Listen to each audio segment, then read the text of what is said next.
Hi! Today I have prepared a very different project, compared what I tend to do usually, and it was inspired by the topic that is currently going on the PaperArtsy blog, so be sure to check that too. Oh, and of course, welcome to my channel.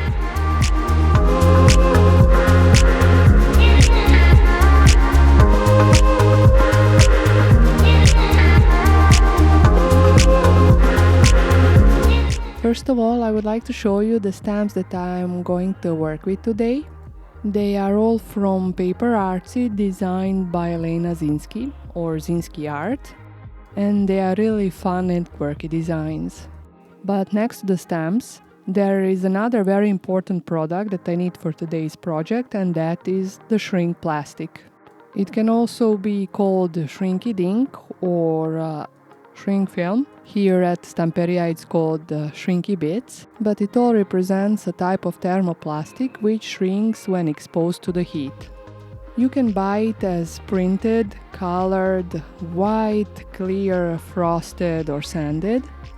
But for this video I managed to obtain three types. The one which is currently in my hand is the white one. The other one which I have from Stamperia is the clear one, the one which I'm unpackaging now. And the third one, which I managed to obtain this way without packaging, so I can't tell you the manufacturer, is the pre-sanded one. Regardless of which type you manage to obtain, they work by the same principle. There just might be some slight differences depending on the manufacturer. But usually all manufacturers put the instruction manual on the back of the packaging, like what you can see here. Now, there are many mediums that you can use on your shrink plastics, but I will show you the ones that I tested, and those are Spectrum Noir alcohol markers, Posca markers, Prismacolor pencils, which were my favorite if I may add, and soft pastels. At the end I changed the brand of soft pastels that I used, but the result was same. But before using certain mediums, it is recommended to sand your shrink film, unless you already have the pre-sanded type. Sanding the shrink film works best when working with Prismacolor pencils or soft pastels. And it is not necessary step for alcohol markers or Posca pens. And to ensure the perfect results, I will clean my shrink film from the sanding dust, dirt and oils using rubbing alcohol. When sanding your paper, you don't have to worry that it will blur the image. It really can't be seen, the difference, or at least I didn't notice the difference between the shrink films that I sanded and those that I didn't.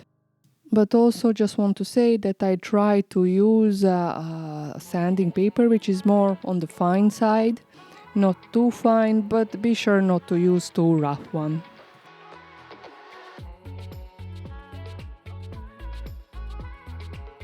Now this was the last step in prepping my shrink films, so the next step is stamping. The ink which I chose to work with is StazOn, and it is a permanent solvent ink pad, which generally works great when stamping on any kind of smooth surfaces. But in this case I really try to double check to stamp on the sanded side, as that is the side where I will do my coloring too. Now, the fact that I did sand my shrink plastic ensured that my stamping was flawless without accident sliding of the ink or anything like that.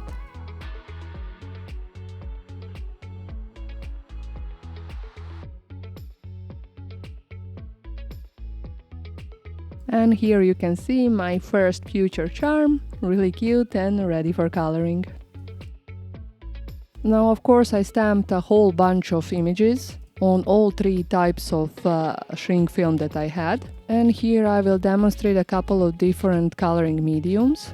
The first one that I started with are Prismacolor colored pencils. And I think they worked really great. They are really great for coloring all those tiny details. The result was really vibrant.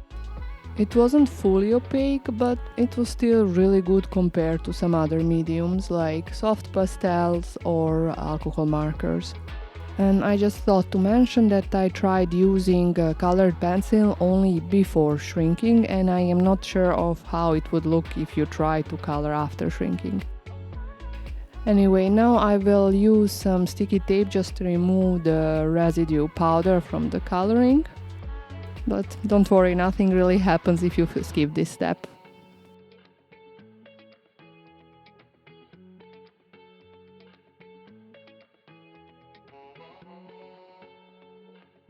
The next coloring medium that I tested were Spectrum Noir alcohol markers.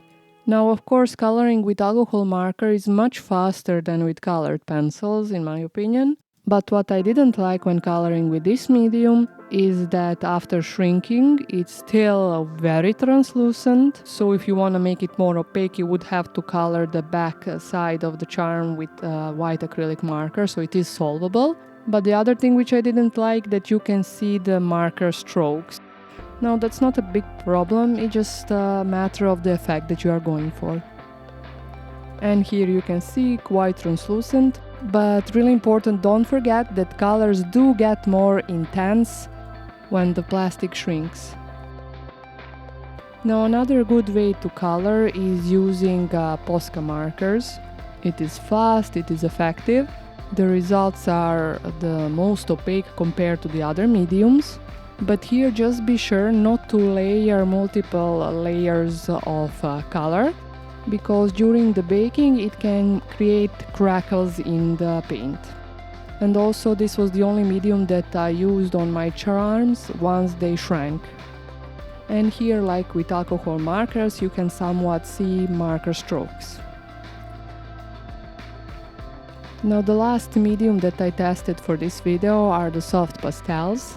I really love the blending color effect on this. They are just not very practical for tiny details. But otherwise the result is translucent but still really pretty. Anyway, of course, after the coloring, next step was to fussy cut these images. And while fussy cutting, I was trying to leave a thin frame, I don't know, couple of millimeters around my drawn image. Excuse me, my stamped image. But again, that you don't have to do. You can go directly on the edges of the image, it just depends on the effect that you are going for. Now what I needed next is a little hole to pierce, so I can hang my charms. For that I am using my Memory Keeper's Crocodile, and I pierce the larger hole as it really shrinks considerably. After this, the next step was to put my shrink plastic bits into the oven according to the instruction manual provided on the Stamperia packaging. And here is the result of my first batch. The house is colored with Prismacolor pencils. Sorry for not having really the sharpest image here, but hopefully you managed to notice the details on my intro photos. This crazy bunny colored with Posca markers, the bat cat with alcohol markers. You can see how the color got so much more intense. And of course the little chef chicken with pastels. But I also had a little accident that I will show you now. Ta-da! Yeah, as you can see, my elephant was a little bit longer, so when it started baking and curling, two ends sticked together and glued together. I tried to fix it, but as you can see, I didn't really manage. So what I did for the next batch of elephants, I placed a baking paper not only under but also above the images, so next time this didn't happen and two ends didn't stick together. But now let's talk about the next step, about sealing your color. There are many ways to do this, but I decided to go with the glaze. This one is from PaperArtsy. I have only metallic glaze and matte glaze, so that's what I'm going to use. But you can do this also using Mod Podge seal, seal spray, embossing, resin, really whatever you have in your stash. I think the results look most professional using glass resin, but I don't have that. but it is definitely something that I'm going to try in future. Anyway, the results were really pretty this way as well. This is, as you can see, the metallic glaze. It is a little bit shiny. And here is the matte glaze, which I used on this bunny. It looks almost as if I didn't put anything on it. It's really beautiful and discreet. I did this step for all the charms that I baked, this one and a couple of future batches, so they would last longer. And now you can see all the charms that I made, whole bunch of them. And trust me, I will be making some more very soon, as my kids are quite insisting. They even colored a couple of charms from here. But anyway, yeah, here are the results. An elephant, first one was just stamped on the white shrink plastic color with Prismacolors. The next one was with alcohol markers. And then the third purple one, again colored with Prismacolor, just this time on the clear shrink plastic.